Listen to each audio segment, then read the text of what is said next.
हमारी खुशनसीबी है कि आज वही ज़ी वकार शख्सियत हमारे दरमियान मौजूद हैं।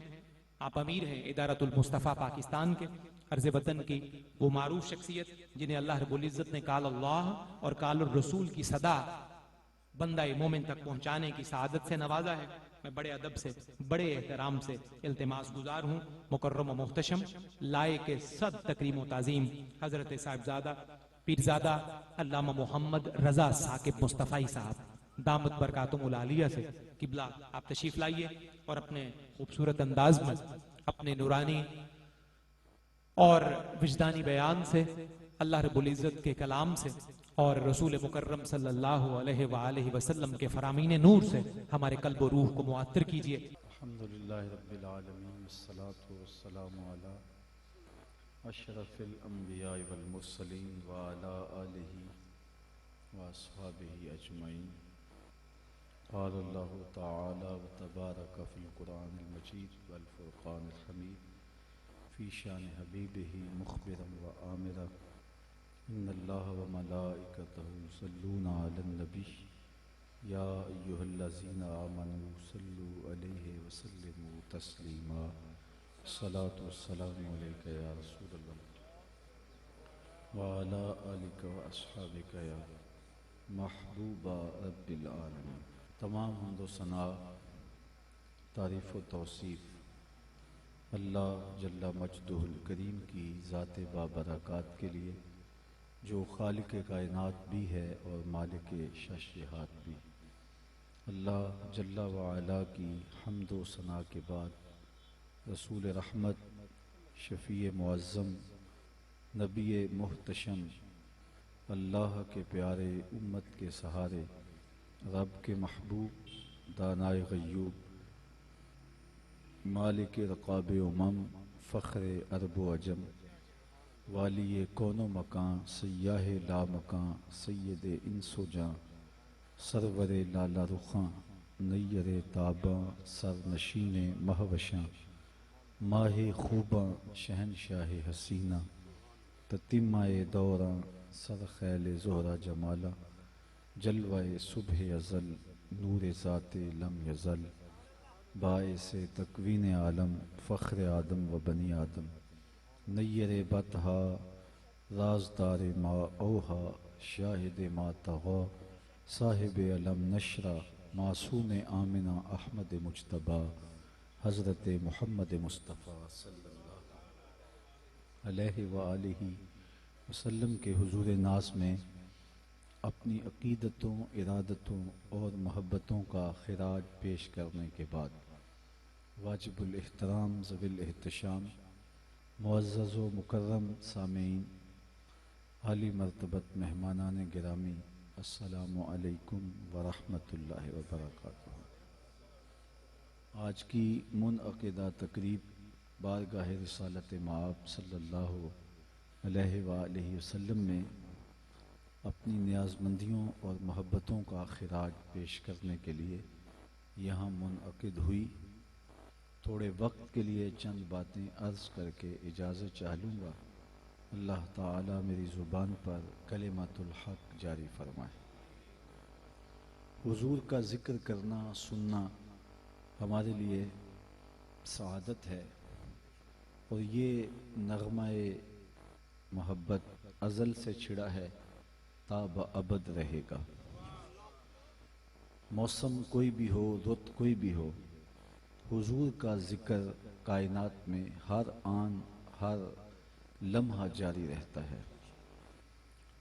सदियों क़बल हुज़ूर इस दुनिया पे जलवागर हुए थे, लेकिन माहौल की शगुफ्तगियाँ बताती हैं जैसे कोई कल ही गुजर के गया हो। किसी ने खूब कहा था, ज़मीं से आसमां तक, आसमां से लामकां तक है, कहाँ खोले थे गेसू यार ने, खुशबू कहाँ तक है। इतना तज़किरा हमने किसी का होते नहीं सुना जितना मेरे हुजूर का हो रहा है। मेरे इमाम भी बोले, फर्श पे ताज़ा छेड़छाड़, अरश पे तुरफा धूम धाम, कान जिधर लगाइए तेरी ही दास्तान है। घर घर ज़िक्र रसूल का चरागां है और अहले ईमान हैं, हुजूर का ज़िक्र सुनते हैं तो उनके दिल को करार पहुँचता है। और सच्ची बात यह है कि हुजूर का नाम इतना मीठा है कि जो ही कोई शख्स ये नाम लेता है तो उसका मुंह मीठा हो जाता है। ये अनवर मसूद हैं तो मज़ाहिया शायर, लेकिन जब नात लिखने पे आए तो कलम तोड़ दिया। उनका नाम लबों पर आए, मीठा मीठा मुंह हो जाए। उनके बोल बहारों जैसे और असहाब सितारों जैसे। उनसा प्यारा और न कोई, उनसे बिछड़ के लकड़ी रोई। जब वो सैर को जाया करते, सर पे बादल साया करते। तो यकीनन मेरे शहर के एक पंजाबी शायर हैं डॉक्टर इसहाक, मुझे आज याद आ गए। वो कहते हैं, तेनू सीने दी मैं ठंड आखां, तेनू सीने दी मैं ठंड आखां, शहद गुलाब ते खंड आखां। तो इतना मीठा नाम है। लोग हमें पूछते हैं, ये जो तुम महफिल मीलाद कर रहे हो कहाँ लिखा है? लिखे की कमी नहीं है। हमारे उलमा जो मुहक्किकीन हैं वो दलाइल के अंबार लगा देते हैं, लेकिन मैं कहा करता हूं, क्या जिक्र रसूल के लिए भी किसी दलील की जरूरत है? कभी ऐसा हुआ है?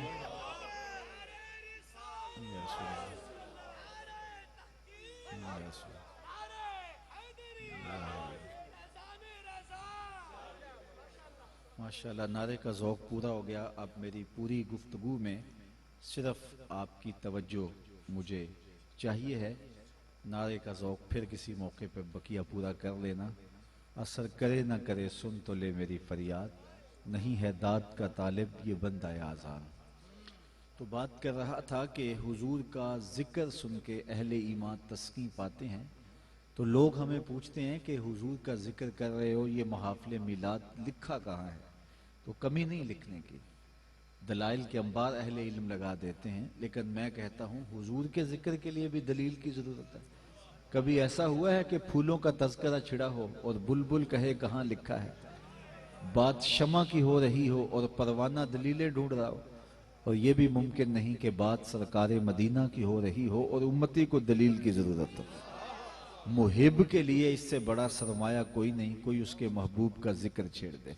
आयद जिक्र नो मा निल्लना फ़इन्न जिक्रहु हुवल मिस्को मा कर्ररतहु यतज़व्वउ। इमाम शाफी कहते हैं, मेरे ममदू की बातें छेड़ो, मेरे महबूब का जिक्र ऐसी कस्तूरी है, तुम जूं जूं से छेड़ते जाओगे खुशबू फैलती चली जाए। तो ये हो ही नहीं सकता कि हुजूर के जिक्र के लिए किसी दलील की जरूरत चाहिए हो। शेख महदी अल फासी मुतालिउल मुसर्रात शरह दलाइलुल खैरात में लिखते हैं, हुजूर का जिक्र सुनकर जिस शख्स के सीने में ठंड नहीं पड़ती, उसके सीने में धड़कने वाला दिल किसी मोमिन का दिल ही नहीं है। ये हो ही नहीं सकता कि हुजूर का जिक्र हो और कल्ब को करार ना पहुंचे। मुहिब तो चाहता है कि महबूब का जिक्र छिड़ा रहे, उसको तो तस्कीन मिलती है। रूमी अलैहिर्रहमा कहते हैं, किसी ने मजनू को देखा कि वो रेत के ऊपर लैला लैला लिख रहा है, तो रुक गया, पूछा ये क्या कर रहे हो? गुफ्त मशके नामे लैला मी को नम खातिर खुद रा तसल्ली मीद हम। कहने लगा, महबूब का नाम लिख लिख के दुखी दिल को करार दे रहा हूं। तो रूमी नतीजा निकालते हैं, अगर लैला का नाम मजनू को तस्कीन देता है तो हुजूर का नाम उम्मती को तस्कीन नहीं देता। तो ये तो तस्कीन होती है, ये तो करार मिलता है जब हुजूर का नाम लिया जाए। तो हम अपने दिल की तस्कीन की खातर ये महाफिल मुनअक़िद करते हैं और इससे हमें ठंडक, फरहत, ताजगी और राहत महसूस होती है। और ये हमारे ईमान और हमारे बातिन की रोशनी है और हमारे मन का चरागां है। और ये बात भी ज़हन नशीं रहे कि ये सिर्फ तस्कीन कल्ब के लिए ही नहीं, बल्कि ये हमारी दीनी ज़रूरत भी है। हुजूर की मदह का क़याम महज जज्बा तस्कीन और कल्ब की बेकरारी मिटाने के लिए ही नहीं है, बल्कि अस्सारिमुल मसलूल के अंदर इब्ने तैमिया ने भी लिखा कि हुजूर की मदह का क़याम दीन का क़याम है। और अगर किसी से ये फरीज़ा रह गया तो गोया उससे दीन का एक अहम रुकन रह गया। तो ये ज़रूरी है कि हम हुजूर की मदह का क़याम करें। और फिर जब से खाके तराशे गए हैं, ये जिम्मेदारियां फजूतर हो गई हैं कि गली गली हुजूर के नाम का झंडा उठाया जाए और हुजूर का जिक्र किया जाए। और तीसरी बात इससे फवायद क्या होते हैं? हमारी नई नस्ल के सीने में हुजूर का प्यार मुंतकिल होता है। अपनी नई नस्ल के सीने में हुजूर की मोहब्बत को जागुज़ी करने के लिए हमें कोई एहतमाम करना चाहिए, और ये हमारी बतौर मुस्लिम वालिद जिम्मेदारी है कि हमारी नस्ल इस दौलत बेदार से खाली न रहे जो हमारे सीनों में। हमने अपने अबाओ अजदाद से हुजूर का प्यार लिया, हुजूर की मोहब्बत ली। इकबाल ने कहा था, नामे तो अज पिदर आमोख्तम, हुजूर आपका नाम मैंने अपने बाप से सुना था। तो हमने अपने अबाओ अजदाद से हुजूर का नाम सुना और हुजूर का प्यार हमारे सीने में आया। अब हमारी औलादें हमसे ये विरसा लें, तो नई नस्ल के सीने में हुजूर का प्यार कैसे मुंतकिल किया जा सकता है? खुद अल्लामा इकबाल अलैहि रहमा एक मकतूब में अपने दोस्त को लिखते हैं, जिसका खुलासा यह है कि अगर आप चाहो कि नई नस्ल के सीने में हुजूर का प्यार मुंतकिल हो तो 3 काम करने होंगे। और मुस्लिम वालिद की जिम्मेदारी है कि वो अपनी नस्ल के सीने में जहां और बहुत कुछ मुंतकिल करता है, हुजूर का प्यार भी मुंतकिल करे। तो 3 काम करने होंगे जिससे नई नस्ल के सीने में हुजूर का प्यार मुंतकिल होगा। ये एक सबक के तौर पे सीख ले और सुबह से ही मैं और आप इस पे अमल करने की कोशिश करें। हजरत इकबाल कहते हैं कि अपनी औलाद के सीने में हुजूर का प्यार मुंतकिल करने के लिए 3 काम करने होंगे। उनमें से पहला काम यह है कि उन्हें कसरत के साथ हुजूर पर दरूद पढ़ना सिखाना होगा। इसका लाजमी नतीजा ये होगा कि उनके सीने में हुजूर का प्यार पैदा हो, क्योंकि दरूद शरीफ हुजूर की मोहब्बत को पैदा करने का जूद असर जरिया है। जब आप अपनी औलाद को कसरत से दरूद पढ़ना सिखाएंगे तो लाजमी नतीजा ये होगा कि उनके सीने में हुजूर का प्यार पैदा होगा। दरूद शरीफ बातिन में रोशनियां पैदा करता है, मन में चरागां कर देता है और फिर तबीयतों में लताफत पैदा कर देता है। अगर किसी को ये शिकायत हो कि उसकी औलाद अक्खड़ है, सख्त मिजाज है, बतौर वजीफा दरूद की तस्बीह दे, चंद हफ्तों अशरों में देखेंगे उनकी तबीयत में नरमी आ जाएगी। दरूद शरीफ तबीयत में तकद्दुस पैदा करता है। आप चाहते हैं कि हमारी औलाद के सीने पाक रहें, उनकी नजर पाकीज़ा रहे, उनकी सोचों में तहारत रहे और उनकी इस्मत का जौहर महफूज रहे, तो फिर आप उनको कसरत के साथ दरूद पढ़ने की तरगीब दें।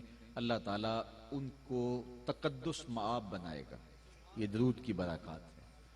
दरूद शरीफ पढ़ने का यह भी फायदा है कि दरूद पढ़ने से बच्चों में जहानत पैदा हो जाती है, बच्चे ज़हीन और फतीन हो जाते हैं। जो बच्चे दरूद पढ़ें, जो ना पढ़ें, उनका मुआजना करके देख लें कि दरूद पढ़ने वाले बच्चे बाकी बच्चों की निस्बत ज़हीन होते हैं। अगर आप दरूद शरीफ की तरगीब अपनी औलाद को देंगे तो औलाद के लहजे में भी मिठास पैदा होगी। दरूद जुबान में शहद घोल देता है। अहले नक़द जानते हैं कि गालिब इकबाल से बड़ा शायर है। गालिब को लोगों ने गालिब कहा है, लेकिन जो इज्जत, जो पजीराई, जो कबूलियत आमा इकबाल को नसीब हुई वो गालिब का मुकद्दर नहीं बन सकी। किसी ने ये राज इकबाल से पूछा कि तेरे लहजे में ये खंड कहां से आई? तो गालिब तो बहुत बड़ा शायर है, बात करता है तो फिर बात करने का सलीका जानता है। वो क्या खुद गालिब ने कहा है ना कि जिक्र उस परिवश का फिर बयां अपना था, बन गया रकीब आखिर जो राजदा अपना था। बात करने का ढब उसे आता है, लेकिन जो इज्जत इकबाल को मिली वो गालिब का मुकद्दर नहीं बन सकी। तो इकबाल को पूछा गया कि क्या राज है बताओ। उसने कहा, मैंने 1.25 करोड़ मर्तबा हुजूर पे दरूद पढ़ा है।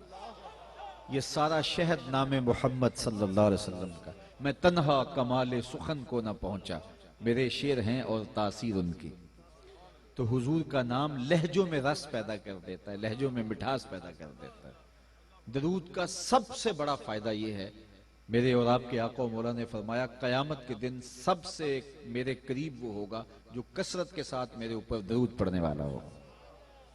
अच्छा, एक और भी मसला है जो बहुत सारे लोगों को दरपेश है, उसका इलाज भी दरूद है। और वो क्या है कि 72-73 फिरके हैं और हर शख्स अपनी तरफ खींच रहा है। कुरान और हदीस की बोली हर शख्स की जुबान पर है। आम आदमी कैसे अंदाजा कर पाए कि इसमें सच्चा कौन है और इसमें झूठा कौन है? हर शख्स कुरान सुना रहा है, हर शख्स हदीस सुना रहा है। और कितने लोग हैं कि जिनके पास अपने पैगाम के इबलाग के लिए बहुत सारा सरमाया भी मौजूद है। तो एक आम आदमी के लिए मुश्किल हो जाता है कि वो हक को पहचानने के लिए क्या करे, जबकि हर शख्स दलाइल के तौर पे कुरान सुनाता है या हदीस रसूल सुनाता है। तो आम आदमी तो परेशान हो जाता है। बहुत सारे लोग तो कहते हैं कि जी हम घर में नमाज पढ़ लेंगे, पता नहीं कौन सच्चा है कौन झूठा है। बाज कह देते हैं सारे ही सच्चे हैं, बाज कहते हैं सारे झूठे हैं। हालांकि ऐसा तो नहीं है। वो कभी लारी अड्डे पे देखा जो कंडक्टर हाल करते हैं सवारी का, एक सामान उचक के ले गया, दूसरे ने बुढ़िया को बाजू से पकड़ा, तीसरा बच्चा छीन के ले जा रहा है। तो बाज औरतें गुस्से में आ जाती हैं, पाइया सा कितने भी नहीं जाना। हालांकि कहीं ना तो कहीं तो जाना होता है। तो यही हाल फिरकाबाज कर रहे हैं। 72-73 आदमी एक बंदे को खींच रहे हैं, बंदे को समझ नहीं आ रही होती। हजरत इमाम ज़ैनुल आबिदीन से किसी ने पूछा, हजरत जब कसरत से फिरके हो जाएंगे तो हक कैसे पहचाना जाएगा? तो आपने फरमाया जो अहलुस सुन्ना होंगे वही अहले हक होंगे। साहिल बड़ा सियाना था और दूर अंदेश भी। उसने कहा अगर सारे लोग इसी टाइटल के साथ हों तो उसमें असली सुन्नी की पहचान क्या होगी? तो सुनो इमाम ज़ैनुल आबिदीन ने क्या जवाब दिया। फरमाने लगे मिन अलामात अहले सुन्ना कसरतुस सलात अला रसूलिल्लाह। निशानी मैं बता देता हूं, कसरत से हुजूर पे दरूद पढ़ने वाले होंगे। तो दरूद हक की मार्फत का जरिया बन जाता है। अब कोई खैर से हमें दरूदिया होने का ताना दे, लोग हमें ताना, ये दरूदिये हैं, ये मिलादी हैं। मैं कहता हूं ये तुम ताना देते हो, हमारे सीने का तमगा है, इसलिए कि हम दरूदिये हैं, बारूदिये तो नहीं है। तो दरूदिया होना एजाज है, फख्र है हमारे लिए शान है, ये हमारे सीने का तमगा है। तो ये हक की पहचान और जो है वो हक की मार्फत है दरूद। तो अपनी औलाद को कसरत के साथ हुजूर पे दरूद पढ़ना सिखाएं। लाजमी नतीजा ये है कि उनके सीने में हुजूर का प्यार पैदा हो। ये कोई मुश्किल नसाब तो नहीं है, ये शुरू सुबह जाके शुरू कर सकते हैं। दूसरा काम, अल्लामा इकबाल कहते हैं इंसान की फितरत है कि वो हुस्न की तरफ माइल होता है। ये तबा है इंसान की। हुस्न जहां भी हो दिल उधर लुढ़क जाता है। वो काकले दाराज में हो, वो लबो रुखसार में हो, कदे राना में हो, वो नरगसी आंखों में हो, वो सावन के नुचड़ते बादलों में हो, वो जो है वो मौसमों में हो, रंगीनियों में हो, वो कौसे कज़ा में हो, वो धनक की शौखियों में हो, वो फूटते झरनों में हो, वो बहती नदियों में हो, वो मासूम बच्चे की मुस्कुराहट में हो, वो बूढ़े की सफेदी में हो। हुस्न जहां भी होगा, जिधर भी होगा, दिल उधर लुढ़क जाएगा। वो तितली के परों में कुदरत की मीनाकारी हो, या मोर के परों के अंदर रंगों का जहान हो, वो पपीहे की आवाज हो या बुलबुल का लहजा हो, जहां भी हुस्न होगा दिल उधर लुढ़क जाएगा। इकबाल कहता है जब ये तय है कि इंसान हुस्न पसंद है और हुस्न की तरफ माइल होता है, तो फिर आओ ना इसे उस चौखट पे ले चलें जहां हुस्न भी पानी भरता है और इश्क भी गुलामी करता है। इसे शहनशाहे हसीना की चौखट पे ले चले। इस उन्वान से सिर्फ एक हदीस और आगे बढ़ जाऊंगा। सहाबा में सबसे आखिर में जिस शख्स ने इंतकाल किया उनका नाम है हजरत अबू तुफैल रदी अल्लाह ताला अन्हु। 110 हिजरी में विसाल हुआ है। हुजूर का विसाल हुआ है 11 हिजरी के आगाज में, अवाइल में, और इनका विसाल हुआ है 110 हिजरी में। गोया हुजूर के विसाल के 100 साल बाद जिंदा रहे। हज का मौसम था, लोगों का हुजूम था। ये एक ऊंचे टीले पे चढ़ गए और लोगों से मुखातब होकर कहा, लोगों आओ इस वक्त रूए जमीन पे मेरे अलावा कोई नहीं जिसने हुजूर को देखा। आओ मुझसे हुजूर की बातें पूछो। नाज है ना, मैंने हुजूर को देखा है। अल्लाह अकबर। हमारे उस्ताद होते थे मोहम्मद अली हाशिर, अल्लाह उनकी कब्र पे रहमत नाजिल करे। वो बिल्कुल बुढ़ापे में थे और मैं बिल्कुल बचपने में। तो जब कभी बात होती तो बड़े फख्र से कहते कि मैं इकबाल की मजलिसों में बैठता रहा हूं। मौलाना जफर अली खां के वो जमाने में, उस जमाने में जिम्मेदार अखबार निकलता था कि बिला उस्ताद शाह सुर्खियां लिखते थे, कमाल दर्जे के कातिब भी थे। तो फरमाते होते मैं मौलाना जफर अली खां का मसावरा हूं, मैंने दाग दैलवी को देखा है। यार जिसने दाग दैलवी को देखा हो, जिसने इकबाल को देखा हो, जो मौलाना जफर अली खां की कुर्बत में रहा हो, वो तो नाज करे। और जिसकी आंखों ने जमाले मोहम्मद अरबी देखा हो तो वो अपने मुकद्दर पे नाज क्यों ना करे। तो हजरत अबू तुफैल कहने लगे, लोगों आओ, इस वक्त रुए जमीन पे मेरे अलावा कोई नहीं जिसने हुजूर को देखा, आओ मुझसे हुजूर की बातें पूछो। हज का मौसम है, लोगों ने हज के मसाइल ही पूछे होंगे ना। हमारे मोहतरम अच्छी भाई हज करके आए, इनसे पूछिए कि हज के दिनों में हर बंदा हज के मसाइल ही पूछता नजर आता है, क्योंकि ये साल बाद होने वाली इबादत है। जिस तरह ईद का तरीका हर साल बताना ही पड़ता है, तो इस तरह हज भी बहुत सारे लोग जिंदगी में पहली मर्तबा गए होते हैं। अगर कोई हर साल भी जाता है तो साल के बाद जाता है। तो मैं भी ये सादत पाई है, तो हर बंदा यही पूछता है, दाढ़ी वाला पगड़ी वाला देख लिया तो जनाब ये बताएं ये बताएं ये बताएं। तो हज के मौके पर हर बंदा मसाइल हज पूछता दिखाई देता है। तो ताबईन को सहाबी मिल गया तो उन्होंने हज के मसाइल ही पूछे होंगे, लेकिन तारीख का जवाब नफी में है, किसी ने हज के मसाइल नहीं पूछे। कहा, अच्छा तुमने हुजूर को देखा है? सिफ लना रसूल अल्लाह सल्लल्लाहु अलैहि वसल्लम, हमें बताओ हुजूर की जुल्फें कैसी थी, हमें बताओ हुजूर की आंखें कैसी थी, आंखों में माजाक के कजलों का रंग क्या था। अल्लाह अकबर। तो हजरत अबू तुफैल ने 3 लफ्जों में हुजूर का हुलिया बयान किया, सिर्फ 3 लफ्जों में। ये 3 लफ्ज आप याद भी कर सकते हैं और हुजूर के हुलिया नगारों में आपका नाम भी शामिल हो सकता है। ये 3 लफ्ज याद कर लें, अपनी नस्लों तक मुंतकिल करें। हजरत अबू तुफैल ने कहा, कान रसूलुल्लाह सल्लल्लाहु अलैहि वसल्लम अब यादा मलीहन मुकस्सदा, एक तो चिट्टे रंग के थे, एक हुसन नमकीन था, और तीसरा हर मामले में तवाजुन था। हुजूर का रंग सफेद था, अबियत के लफ्ज है। हुजूर के दादा मोहतरम हजरत अब्दुल मुत्तलिब हुजूर को जब लाड से पुकारते तो यही कहते, या अबियदो, ए गोरे रंग वाले। तो अबियत का लफ्ज हुजूर के लिए इस्तेमाल हुआ है। और दूसरा लफ्ज मलीहन नमकीन, एक होता है उसने सभी मीठा हुस्न, देखो तो तड़प जाओ, और एक होता है हुस्ने मली, देखो तो देखते रह जाओ। हुजूर ने खुद फरमाया, आना अमलाहो व आखी यूसुफ असबहो, मैं नमकीन हुस्न वाला हूं, मेरा भाई यूसुफ मीठे हुस्न वाला था। तो हुजूर का हुस्न नमकीन था। आला हज़रत भी बोले, हुस्न फीके हैं जब तक न मज़कूर हो, है नमकीन हुस्न वाला हमारा नबी। कहीं फरमाया, वो मली है दिलारा हमारा नबी। तो हुजूर का हुस्न नमकीन था। तीसरा मामला है मुतवाजन। मुतवाजन के हर मामले में तवाजन, सवा असदर वल बतन, सीना और पेट बराबर। सीना उठा हो पेट चिपका हो तो हुस्न नहीं रहता, पेट उठा हो सीना चिपका हो तो फिर भी हुस्न जाहिल, दोनों बराबर हो तो ये तवाजुन है। अबल जरायन व सादैन व जंदैन, हाथ हथेलियां बाजू कलाइयां बराबर, मोतदिल हुस्न, मुतवाजन हुस्न। कान रसूलुल्लाह सल्लल्लाहु अलैहि वसल्लम लैसा बित्तवील अल मुमग़्ग़त वला बिल कसीर अल मुतरद्दद, हुजूर का कद छोटा भी नहीं था, हुजूर बहुत लंबे कद के भी नहीं थे, दरमियाना कद था। ये तवाजुन था।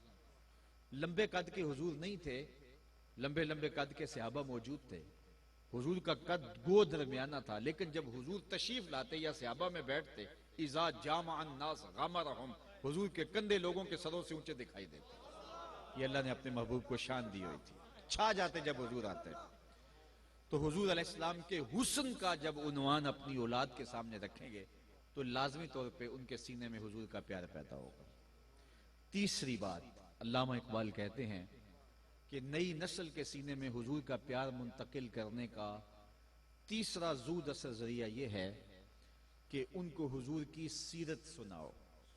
क्योंकि जितनी सोहनी सूरत मेरे हुजूर की है, इतनी सोहनी सूरत भी किसी की नहीं, और जितनी सोहनी सीरत मेरे हुजूर की है, इतनी सोहनी सीरत भी किसी की नहीं है। निजी जिंदगी से लेकर सियासी जिंदगी तक, घरेलू जिंदगी से लेकर के हालत जंग तक, हुजूर की सारी सीरत लोगों के सामने है, वाज़ेह है।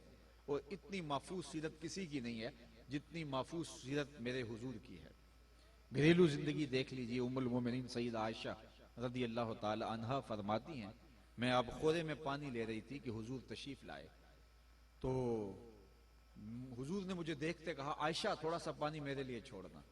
तो मैंने पानी छोड़ दिया। हुजूर करीब आए, मेरे हाथ से आप खोरा लिया, पीने लगे तो फिर रुक गए और मुझे मुखातबा करते हुए कहा, आयशा जरा बताना तुमने होंठ कहाँ लगाए थे, मुझे बताओ। अगर शोहर का रवैया बीवी के साथ यूं होगा तो घर जन्नत का टुकड़ा बनेगा या नहीं बनेगा? नहीं तो आज ही तजुर्बा करके देख लेना। तो कहा, आयशा बताओ जरा तुमने होंठ कहाँ लगाए थे। तो ये हुजूर की सीरत के वो अनवानात हैं, ये हुजूर की सीरत का अंदाज है। एक गैर मुस्लिम ने इस्लाम कबूल किया, जब उसे पूछा गया कि हुजूर और तूने इस्लाम किस तरह कबूल कर लिया, इस्लाम की किस कदर ने तुझे मुतासर किया? तो वो कहने लगा, सीरत का सिर्फ एक वाकया मेरी हिदायत का सबब बन गया। वो कैसे? कहा, मजलिस हुजूर की लगी थी, हुजूम आशिका था। एक शख्स ने अर्ज की, हुजूर मेरा बेटा गुम है, कल से परसों से मिल नहीं रहा, आप दुआ कर दीजिए कि वो मिल जाए। कबल इससे कि हुजूर के हाथ उठते और इजाबत के सारे दर खुल जाते। मजलिस में मौजूद एक शख्स उठ के खड़ा हुआ, हुजूर मैं अभी अभी फलां बाग के करीब से गुजर के आया हूं, वहां बच्चों को खेलते हुए देखा है, इसके बच्चे को मैं पहचानता हूं, वो भी वहां खेल रहा है। बाप ने जब सुना कि मेरा बच्चा फलां बाग में खेल रहा है तो बाप ने दौड़ लगा दी, फरमाया से बुलाया गया, बहुत जल्दी है। जी हुजूर, आप जानते हैं एक बाप के जज्बात क्या होते हैं। फिर कई दिनों से तड़पती हुई ममता और उसकी बेचैनियां देखी नहीं जाती। मेरा जी चाहा कि जल्दी बच्चे को ले जाऊं, खुद भी आंखों को ठंडा करूं और ममता की मारी मां के दिल को भी करार पहुंचे। फरमाया जरूर जाओ, तुम्हें रोकता नहीं, रोकने के लिए बुलाया भी नहीं, लेकिन तुम्हें बुलाने का भी एक मकसद था। जी हुजूर, इरशाद फरमाइए। फरमाया जब बाग किनारे जाओ और बच्चों के साथ अपने बेटे को खेलता हुआ देखो तो बेटा बेटा कह के आवाजें न देने लग जाना, जो उसका नाम रखा उस नाम से पुकारना और घर ले जाना। हुजूर मेरा बेटा है, अगर बेटा कह के पुकारूं तो हर्ज भी क्या है। फरमाया तुम कई दिनों से बिछड़े हो, तुम्हारे लहजे में बला का रस होगा और तुम नहीं जानते, हो सकता है खेलने वालों में कोई यतीम बच्चा भी खेल रहा हो, और जब तुम अपने बेटे को बेटा कह के पुकारोगे तो यतीम का कलेजा चिर जाएगा, आज मेरा बाप होता तो मुझे भी बेटा कह के पुकार। कहा ये शौक घर जाके पूरा कर लेना, लेकिन जब बच्चे इकट्ठे खेल रहे हो तो अपने बेटे को बेटा कह के नहीं पुकारना। यतीम की नजाकत कल्बिया का इतना लिहाज रखा। ये शरीयत बेहजा का मिजाज है ना, बेवा के सामने अपनी बीवी से प्यार न करो, गरीब के सामने अपनी दौलत की नुमाइश न करो, बल्कि मेरे हुजूर ने यहां तक फरमाया अपने गोश्त की खुशबू से गरीब हमसाए को तकलीफ न दो, या तो थोड़ा सा पानी ज्यादा डाल लो और शोरबे की एक प्याली हमसायों के घर भी भेज दो। अगर ऐसा नहीं कर सकते तो ऐसे जाविये में पकाओ कि गरीब के बच्चों तक उसकी खुशबू ना जाए। अगर गरीब के बच्चे जिद कर बैठे तो वो उनकी जिद कैसे पूरी करेगा? वो क्या किसी ने कहा ना, दोपहर को सुला देती है बच्चों को वो इस डर से गली में फिर खिलौने बेचने वाला ना आ जाए। तो हुजूर की सीरत के उन्वान को जब आप अपनी औलाद के सामने रखेंगे, लाजमी तौर पे हुजूर का प्यार पैदा होगा। और ये तीन बातें इकबाल ने कही, एक बात मैं भी कहता हूं आपकी तवज्जो से, अपनी औलाद को हुजूर के फजाइल व मनाकब बयान करें, लाजमी उनके सीने में हुजूर का प्यार पैदा होगा। अगर किसी का कोई और मकतबा फिक्र भी है तो वो उसको जहन में रख के ना सोचे, इंसाफ की नजर से सोचे जो बात करने लगा हूं। अगर अपनी औलाद को ये बताएं कि नबी दीवार के पीछे नहीं जानता, तो क्या औलाद हमसे सवाल नहीं करेगी कि जदीद टेक्नोलॉजी के जरिए से तो जमीन की तहों में छुपे हुए तेल को भी देखा जा सकता है और पहाड़ की रगों में सोना कितने फीसद पाया जाता है यह भी देखा जा सकता है, और नबी दीवार के पीछे भी नहीं देखता। साइंस बहुत आगे चली गई, नबी बहुत पीछे रह गया। क्या नई नस्ल ये सवाल नहीं करेगी? यकीनन सवाल करेगी। क्या उनके सीने में नबी का प्यार पैदा होगा? यकीनन नहीं होगा। तो अपनी औलाद को हम ये बताएंगे ये किसी ने अंधेरे में बैठ के लिख दिया, ऐसा नहीं है। नबी तो नबी रहा, पहाड़ दीवार तो दीवार रही। आओ नबी का गुलाम हजरत उमर मस्जिद नबवी में मिंबर पे खुतबा दे रहे हैं, और दीवार के पीछे नहीं, पहाड़ों के पीछे 1 महीने की मसाफत पर नहावंद में जंग हो रही है। हजरत सारिया पहाड़ की ओर छोड़ने लगे तो हजरत उमर यहीं से बोलते हैं, या सारिया अल जबल, ए सारिया पहाड़ नहीं छोड़ना, ये शान है खिदमतगारों की, सरकार का आलम क्या हो। अगर अपनी औलाद को ये कहें कि नबी किसी चीज का इख्तियार नहीं रखता, तो क्या नई नस्ल हमसे सवाल नहीं करेगी कि आज हवाओं को मुसख्खर किया जा चुका है, आज जमीन की तनाबें थामी गई हैं, आज पूरी दुनिया ग्लोबल विलेज बन गई है, एटम का कलेजा शक कर लिया गया है, तो क्या नबी किसी चीज का इख्तियार नहीं रखता? तो हम अपनी औलाद को कहेंगे नहीं नहीं, नबी के इख्तियार की कहानी सुनो। नबी उंगली उठाए चांद के टुकड़े हो जाएं, सूरज पलट के असर के वक्त पे आ जाए, और सड़ियां को जूरा उगा जानदा है, और पत्थरा नु कल में पड़ा जानदा है, कतरे को समंदर जर्रे को सितारा करते हैं, कौनैन को खम आ जाता है जब जुल्फ सवारा करते हैं।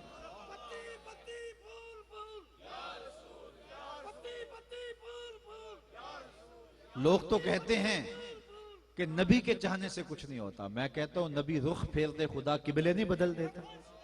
कबीला बनु सलमा की मस्जिद है, जोहर की नमाज है, 2 रकतें अदा हुई हैं, अभी 2 रकतें बाकी हैं। खातिर यातर में बात आई, किबला तब्दील हो जाए तो क्या खूब। तायरे सिदरा नशीन के परों के फड़फड़ाने की आवाज आने लगी। कद नरा तकल्लुब वजहिका फिस समा फलनुवल्लियन्नका किबलतन तरदहा। महबूब प्रोग्राम बन गया है तो रुख अभी फेर लीजिए। या अल्लाह तेरी नमाज तो पूरी हो ले। हमने नमाज का वक्त बदलना हो तो 1 दिन पहले बताते हैं, कल से नमाज जोहर 2:15 बजे पढ़ेंगे। अगर उसी दिन बदलेंगे लोग तो गले को आएंगे। हम 2 बजे के हिसाब से आए, अब 15 मिनट और इंतजार करें। मौलवी साहब आपने 1 दिन पहले बताया होता। नमाज का वक्त बदलना हो तो 1 दिन पहले बताना पड़ता है। यहां तो किबला बदलना था, एक नमाज ही पहले बता दिया जाता। कहा नहीं महबूब अभी रुख फेर लो। या अल्लाह तेरी नमाज तो पूरी हो ले। कहा मेरी नमाज बाद में पूरी होगी, पहले तेरी मर्जी पूरी होगी। मी वरिया कस्तूरियां दा जदों यार नचोड़ियां जुल्फां। मी वरिया कस्तूरियां दा जदों यार नचोड़ियां जुल्फां ते किबला ओदे बनिया साइम जिदे यार ने मोड़ियां जुल्फां। वो तो रुख फेर दे खुदा किबले नहीं बदल देता। तो नई नस्ल के सीने में हुजूर का प्यार डालने के लिए ये 4 काम करने होंगे। कसरत से उनको दुरूद पढ़ने की तरकीब देना होगी, हुजूर के शमाइल और हुलिया को बयान करना होगा, हुजूर के फजाइल और मनाकब को बयान करना होगा और हुजूर की सीरत को बयान करना होगा। अब ये चारों की चारों चीजें महफिल मिलाद में मौजूद होती हैं। हुजूर का हुलिया भी बयान होता है, हुजूर के फजाइल भी बयान होते हैं, सीरत भी बयान होती है और बार बार हुजूर पे दुरूद भी पढ़ा जाता है। मैं समझता हूं कि महाफिल मिलाद गलबा इस्लाम के ख्वाब को शर्मिंदाए ताबीर करने के लिए और इश्क रसूल के फरोग के लिए इतना मुअस्सर कदम है और इतना मुअस्सर काम है कि इससे उम्मत खड़ी की जा सकती है। सिर्फ हमारा काम यह है कि अपनी महाफिल नात को मुनज़्ज़म कर लें, मुरतब कर लें। पेशावर नात खानों से, पेशावर कारियों से, पेशावर मेहमानाने खुसूसी से और पेशावर सदारत करने वाले पीराने अज़ाम से इस महाफिल नात को बचा लें। वक्त पे शुरू करें, वक्त पे ख़त्म करें, बामकसद महाफिल करें और ये महाफिल मिलाद एक उम्मत को खड़ा कर देंगे और इस्लाम का जो गलबे का जो ख्वाब है शर्मिंदा ताबीर हो सकता है और इश्क रसूल की दौलत बेदार जो है वो नई नस्ल के अंदर मुंतकिल करने का जो हक है वो महाफिल मिलाद के जरिए से हासिल किया जा सकता है। हम इनको मुरतब और मुनज़्ज़म कर लें तो फिर देखना इसके फवायद कितने हैं। तो ये महाफिल नई नस्ल के अंदर हुब्बे रसूल की दौलत बेदार को पैदा करने का एक जूद असर जरिया है और इससे ये फायदा हमें बाहर सूरत हासिल करने की जरूरत है। बहुत हो गई, अब हम अपने नए ढब के साथ और नए उसलूब के साथ जो कि बामकसद भी हो और जो नई नस्ल की जरूरत भी हो और हमारी जिम्मेदारियों से हमें ओहदा बरा करने वाली भी हो, उसके साथ हम मैदान अमल में उतरें। तो महाफिले मिलाद के जरिए से, महाफिले नात के जरिए से हम जो है वो कौमियत साजी और उम्मत साजी का काम जो है वो कर सकते हैं। और ये एक ऐसा हमारे बुजुर्गों ने तरीका मुतारफ करवाया जो बाद में पेशावरों के हत्थे चढ़ गया और उन्होंने इसको अपने मकासद के लिए इस्तेमाल करने लगा और यहाँ आकर के उन्होंने मिंबर व मेहराब की आबरू को बेच दिया। हम इनको असल सूरत में जो हमारे बुजुर्गों ने ये महफिल शुरू की थी उस रंग के अंदर दोबारा इनको जब खड़ा करेंगे तो फिर इसके वो फवायद होंगे कि जमाना देखेगा।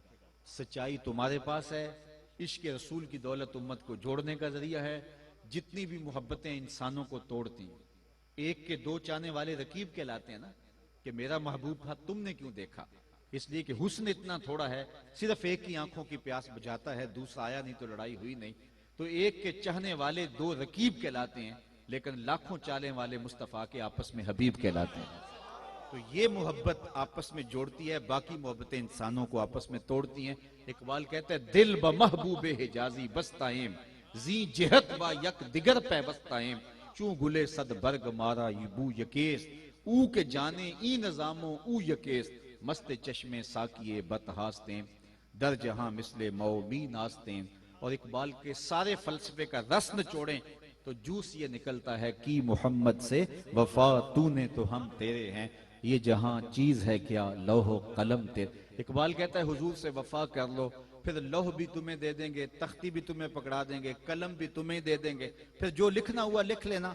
फिर तेरी तकदीर के फैसले वाशिंगटन में नहीं होंगे, बल्कि खुदा बंदे से खुद पूछेगा, बता तेरी रिजा क्या है। व आखिर दावाना अनिल हम्दुलिल्लाह।